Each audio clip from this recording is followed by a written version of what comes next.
Good morning, SHS. Welcome back to the Ville. We've had a very busy week. Yes, we've had a very busy past week here at SHS, so let's hop into it.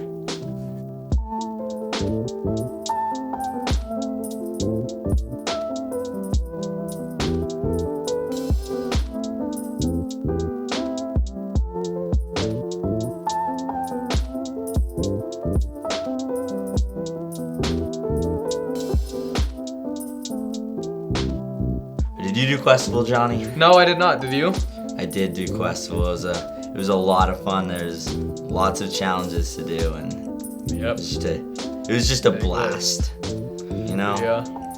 Yeah. And then, did you go to the boys and girls? No, basketball I games didn't. Did you? I did. Yes. That would have been a lot of fun to be at. I had too much homework too. Yeah. Oh, I totally understand that. No, the games. I mean, the atmosphere was just electric there at the Huntsman Center. Just a lot of fun to go to.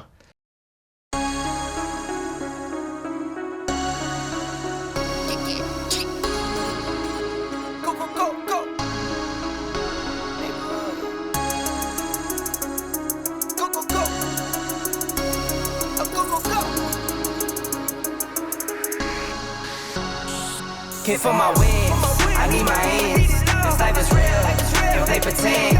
Came off the bench, I get it in, I get it in, I get it in. Hit for my wins, I need my ends.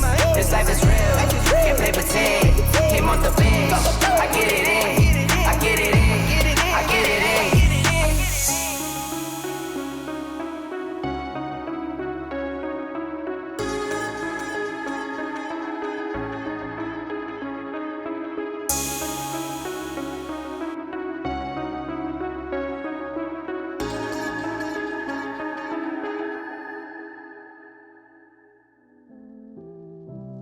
Another thing that happened this past week in America was Super Tuesday. So let's take a look at that. Hey guys, I'm Isaac Vaughn and I'm here at the Ville, and we're going to be asking kids if they know what Super Tuesday is. I'm here with Andis, and do you know what Super Tuesday is? No, I do not know what that is. So I'm here with Isabella Hickson, and I was just have a question for you. Do you know what Super Tuesday is? No. I'm here with Jake Follett, and I'm here with Isaac, and do you know what Super Tuesday is? no, but that's not how it works. That's how. Okay. Obviously, the kids around here need to be educated, so here's a short description of what Super Tuesday is. Super Tuesday is when the greatest number of states have their primary election. Super Tuesday usually narrows the playing field for both Republican and Democratic parties to one or two people per party. The amount of delegates given on Tuesday greatly affects voters' decisions in states that follow. This year's Democratic candidates going into Super Tuesday were Amy Klobuchar, Joe Biden, Elizabeth Warren, Bernie Sanders, Tulsi Gabbard, and Mike Bloomberg. Super Tuesday results were Joe Biden with 565 delegates and Bernie Sanders with 506. The next closest candidate is Elizabeth Warren with only 50 delegates.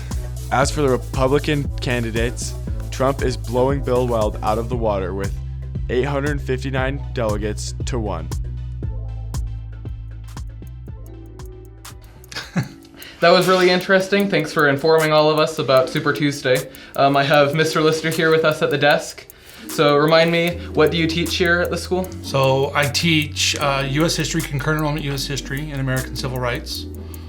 So I've also taught in the past government classes, and so with your experience there with politics, Yeah. Why do you think it's important for us to care about any of this, especially if we can't vote? well, there's going to be a large group of kids that are seniors this year who will be able to vote next year. And in fact, everyone who is a senior this year and probably a third of our junior class will be able to vote in the 2020 presidential election. So it is important to pay attention. It's important because you want to be informed when you vote. Really informed with your own opinions. Yeah. So if we, I guess I don't know how to say this, but so those who can vote, how important is it that they do go out and vote? Especially, what if they don't know everything? Is it still good for them to go out and and vote? Yeah, because we don't know everything. Even, myself, as much as I pay attention, I don't know everything. And I do have my own things that I look for specifically in candidates that meet my requirements, things that I'm looking for. And my recommendation would be that you don't need to know everything about a person. You really need to know where they stand on the issues that relate to you, or where they stand on issues that or things you are opposed to, and find a common ground that way.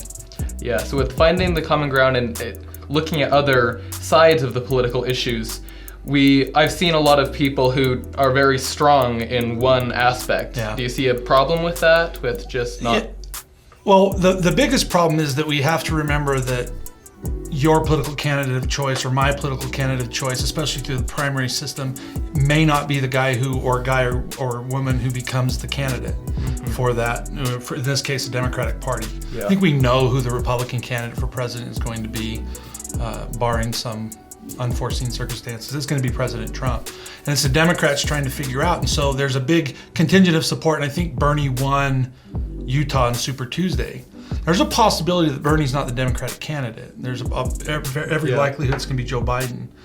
And the biggest fear is that I think that Americans have, and we've seen it both in Democrats and Republican parties in the past, is that if it's not my candidate, I'm not going to vote. It's an all or nothing type of attitude. And so, we have to find, and I'm not even talking about voting for a party or we have to find and continue to be involved in, even though it's not exactly who we want, we need to find that person we most generally associate with, someone who shares ideals and beliefs that we do. We're not going to have a perfect candidate. We never have. Yeah. And so making sure that we have that, that we are involved, we are paying attention, that we are choosing someone, it's important, very important. Great. Well, let's take a closer look. Thank you. Let's take a closer look into finding the common ground. What's up, guys? Today I'm here with Andrew Hanneberg and Lizzie Southern, and we're here to talk about opposing views when it comes to politics. Andrew, what political party do you identify with? I'm a conservative Republican. Okay, and Lizzie, what do you identify as? Mostly liberal, democratic. Okay. So as a disclaimer, the viewpoints by Andrew as a conservative and Lizzie as a liberal, they aren't necessarily what all conservatives have, and they aren't necessarily what all liberals have. So that's just something to keep in mind, that with this discussion, all of Andrew's point of views aren't necessarily all conservative, and all of Lizzie's point of views aren't necessarily all liberal. So that's just something to keep in mind. So the first topic we're going to start with is gun rights. Andrew, as a conservative, what do you believe when it comes to gun laws? Well, I'm very pro Second Amendment. I think the only way to stop a bad guy with a gun is to have a good guy with a gun, whether that's a policeman or a civilian, like we saw in the Texas church house shooting, where a good guy with a gun was able to stop a guy in about 5 or 10 seconds. The average response time for a policeman is 10 minutes. That's including for rural counties and stuff, but I'm definitely for people being able to protect themselves, and that's the best way to give yourself a leg up in like an armed robbery or whatever it is, So I'm very pro Second Amendment. Okay, and Lizzie, what do you believe when it comes to gun laws? You should be allowed to carry a firearm or something like that, like if you have all the right certification. But the thing about having to protect yourself from armed robbers, I feel if we maybe had some more background checks as into mental health, maybe found some patterns that lead to more school shootings, armed robberies or something, if we could find a way to prevent them having freer access to a gun, we wouldn't need as many people with guns having to protect themselves. So thank you, Andrew, for expressing your point of view, and thank you, Lizzie, for expressing your point of view. I hope everybody learned something today, and that they've learned to formulate an opinion for themselves and believe what they want to believe.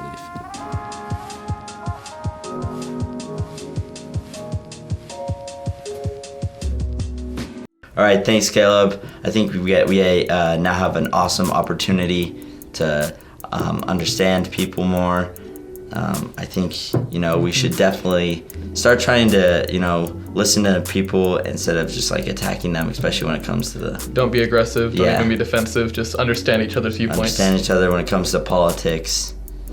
And thanks for tuning in this week. Make sure you subscribe on YouTube. And on Instagram. Follow us.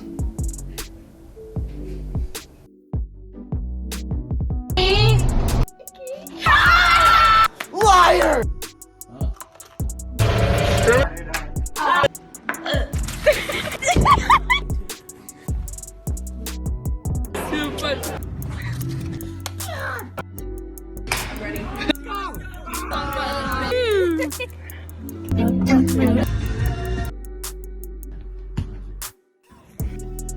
Name is Let's go! I'm shooting a 3!